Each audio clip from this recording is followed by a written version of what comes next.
avez-vous vécu cette période de votre vie? Alors, moi j'ai passé le petit séminaire de Mugera de 54 à 60. Et j'y ai été formé et j'en suis fort reconnaissant. Ce qui m'a le plus marqué, c'est l'insistance sur la formation des enfants par les plus anciens parmi eux. Donc privilégier beaucoup l'âge. Quand nous étions au petit séminaire, on mangeait à table, donc regroupés dans des carrés, comme on dit. Le chef du carré, c'était un ancien. On les appelait d'ailleurs un ancien. Donc, on adaptait le français à la langue. Et ce premier-là était le chef. Devant lui, il y avait le sous-chef. Et puis à côté d'eux, il y avait d'autres plus jeunes, mais bien hiérarchisés. Et l'objectif, c'était vraiment l'éducation des plus jeunes par les plus anciens. Et cela rencontre beaucoup la culture traditionnelle du Burundi. Ici, chez nous, au Burundi, l'aîné de la famille éduque les plus jeunes comme s'il était lui-même père ou mère. Et cela, c'est une force extraordinaire. Et alors, les missionnaires ont pu comprendre cette mentalité et l'appliquer, mais avec beaucoup de succès. Et quand nous sommes entrés au petit séminaire, nous n'étions pas francophones du tout. Alors nous allions à table avec des carnets.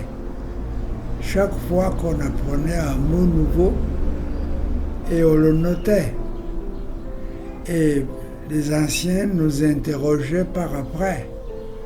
Il y a même des enfants qui pleuraient parce qu'ils avaient échoué à table. Toujours en riant, bien entendu.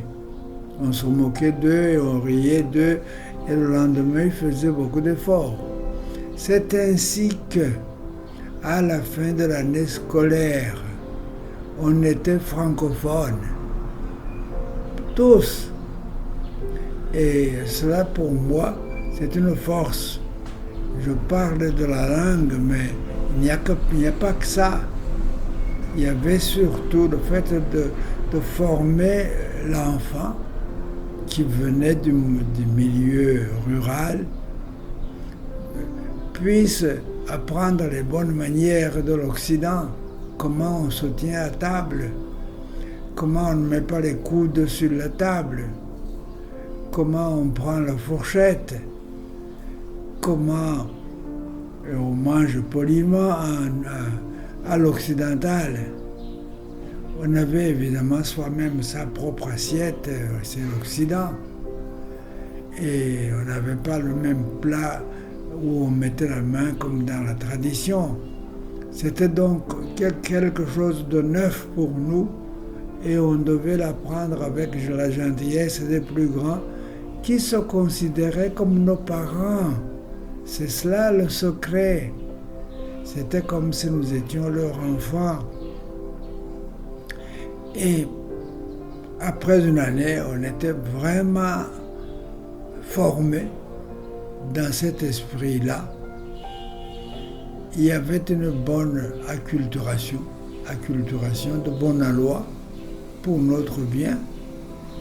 Et je tiens à témoigner de cette capacité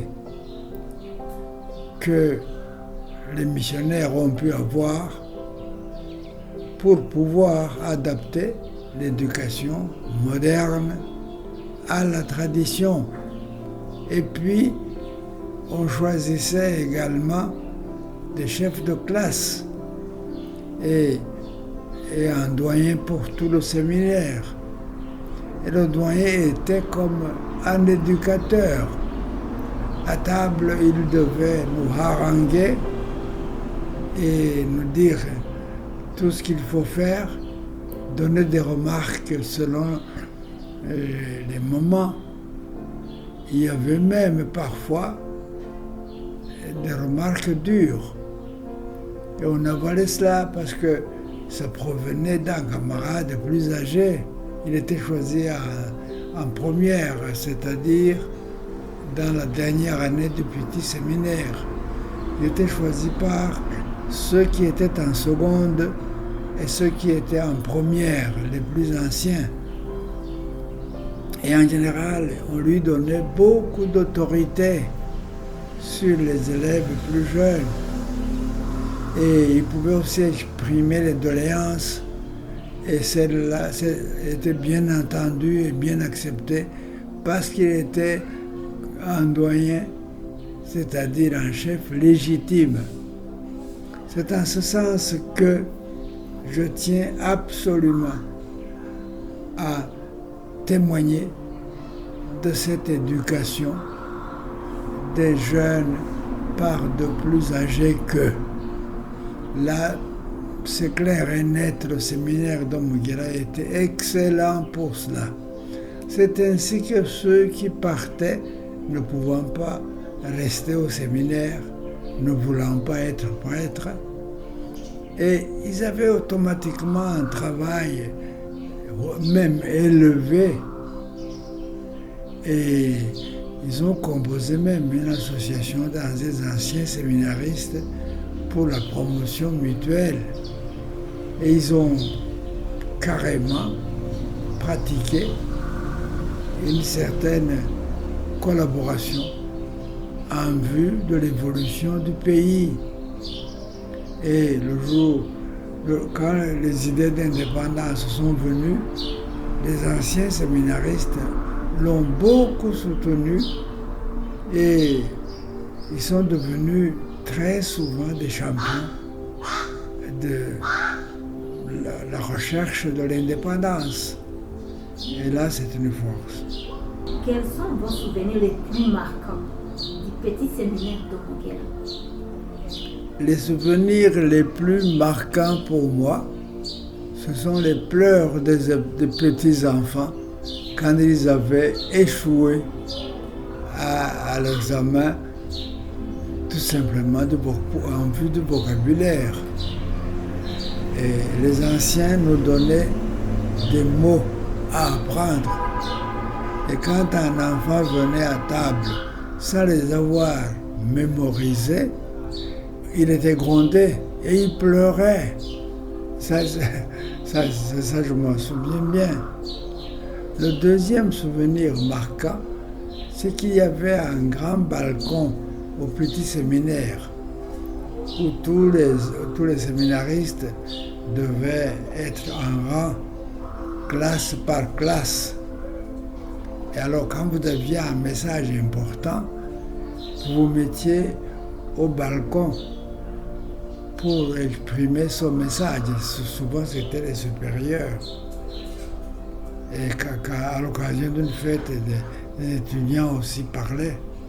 Donc, le fait qu'on était plus ou moins militairement organisé, tout en ayant une déresponsabilisation à tous les niveaux, faisait que le séminaire était formateur.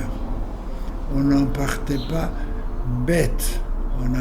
Même si on quittait en cours de route, on était déjà solide vraiment.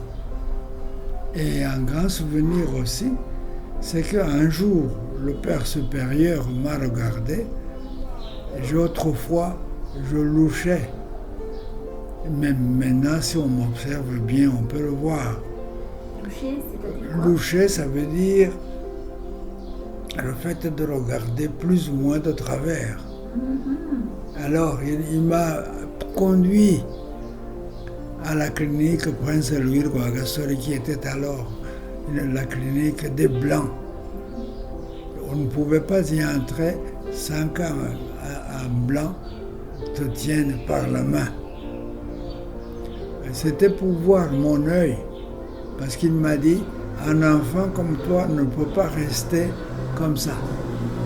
Alors, je suis allé chez le médecin, le docteur Desblancs. Il a examiné, il a dit, ce n'est pas grave. C'est un strabisme léger. C'est la première fois qu'on entendait le mot strabisme, c'est-à-dire justement regarder de travers. Et il m'a donné des lunettes parce que j'étais déjà myope alors que j'avais déjà fait simplement 1 année et demie de secondaire. Et j'ai vu combien cette attention à la santé, le fait que par exemple on donnait des fortifiants aux enfants faibles pour qu'ils deviennent solides physiquement et par conséquent mentalement. Là aussi c'était beau. Donc l'attention à la santé physique et morale des enfants. Donc il y avait un concept de paternité responsable qui était vraiment appliqué, mais admirablement. Voilà ce que je puisse dire comme témoignage à propos de ce qui m'a marqué le plus. Les élèves de ce moment-là, ils écoutaient plus attentivement et aussi ils recevaient des remarques et ils accueillaient positivement. Comparativement à ceux d'aujourd'hui, est-ce que vous trouvez que l'éducation, c'est la même chose ou il y a une différence? Non, aujourd'hui, nous sommes complètement déculturés. Aujourd'hui, on va à l'école pour attraper des connaissances. Et on les attrape plus ou moins. Et parfois en les mémorisant pour pouvoir répondre aux professeurs. Ce qu'on appelle aujourd'hui Imboloko. Imboroko. Et alors, moi j'ai interrogé une fois une jeune personne, j'ai dit comment vous réussissez les examens alors que vous ne connaissez pas le français qui est la langue d'enseignement. Et la jeune personne a répondu Imboroko. C'est pour la première fois que j'entendais ce mot. Et aujourd'hui, c'est devenu très populaire, Imboroko. Donc, c'est-à-dire apprendre presque par cœur, sans avoir même compris, et surtout sans avoir absolument pas réfléchi là-dessus pour une seule fois, pour appliquer cela en contextualisant. Cela était inimaginable. Alors aujourd'hui, on acquiert des connaissances pour les vomir, pour ainsi dire, aux professeurs, et on a des points. Donc, l'éducation n'y est pas avec ça. Mais les écoles privées, peut-être, peuvent faire quelque chose. Et encore. Voilà ce que je puisse dire. D'accord. Alors, comment le séminaire de Mugera a-t-il contribué à votre formation spirituelle et intellectuelle? Moi, j'ai évolué comme tant d'autres, sûrement. Tout d'abord comme un garçon pieux qui accomplissait, disons, toutes les obligations spirituelles de l'époque et en y allant fort. Et puis à un moment donné, en devenant grand, j'ai acquis des convictions. Parce que la formation séminaire était forte du point de vue du développement de la réflexion. Progressivement, on vous habituait à réfléchir vous-même. Il y avait des rédactions chaque semaine. Et puis en y allant progressivement, pour pousser la réflexion. Et vers la fin, en rhétorique, c'était vraiment raisonner, débattre. Alors, moi, j'ai pu acquérir ainsi des convictions avec le temps. Et je suis devenu autonome. Alors qu'avant, j'étais un garçon soumis tout court, j'ai acquis mon autonomie intellectuelle et même les camarades m'ont choisi à la fin des humanités pour être doyen, c'est-à-dire chef de tous les autres. Et alors là, je devais m'évertuer à former moi aussi de plus jeunes. Et à la longue, les plus jeunes avaient même confiance en nous les plus grands. Et je travaillais avec mes camarades de première pour pouvoir créer un climat de bonne éducation dans tout le séminaire. Et nous avons vraiment contribué dans un moment où les jeunes commençaient à se méfier des missionnaires parce que les idées d'indépendance commençaient à venir. Et là, nous étions beaucoup plus influents auprès des enfants et des élèves, beaucoup plus que ne le pouvaient les missionnaires qui étaient plus ou moins, non pas haïs, ils n'ont jamais été haïs, mais il y avait des écueils, il y avait des possibilités même pour heurter la soumission. Là, nous avons fait un bon travail. Donc, le petit séminaire brillait toujours par là, c'est-à-dire d'éduquer les plus grands en vue de les voir éduquer de plus jeunes par après. Et là, c'est clair et net, j'ai beaucoup gagné. Oui, d'accord. Avant de clôturer, alors quel message, qu'est-ce que vous aimeriez partager avec les jeunes d'aujourd'hui? Voilà, deux choses. Je voudrais d'abord demander à quiconque m'écoute de pouvoir s'engager à devenir lui aussi éducateur de plus jeunes qu'eux.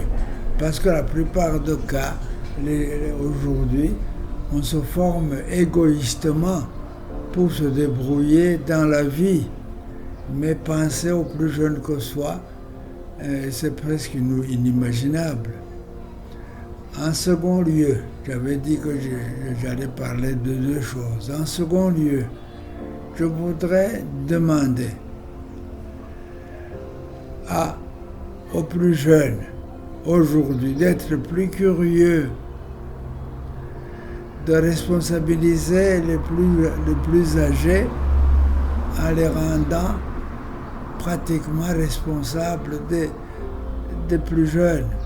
Alors en étant soi-même prêt même à accepter les conseils, à être soumis, j'allais dire, sentir qu'on doit être soumis à un plus grand que soi et savoir interroger. Et celui qui n'interroge personne ne grandit jamais intellectuellement. Donc je voudrais demander cela aux plus jeunes, qu'ils sachent que le message du petit séminaire de Mugera, qui fête ses 100 ans, c'est un message très sérieux. Je n'ai pas pu y aller, mais je suis heureux de témoigner en étant resté à Bujumbura.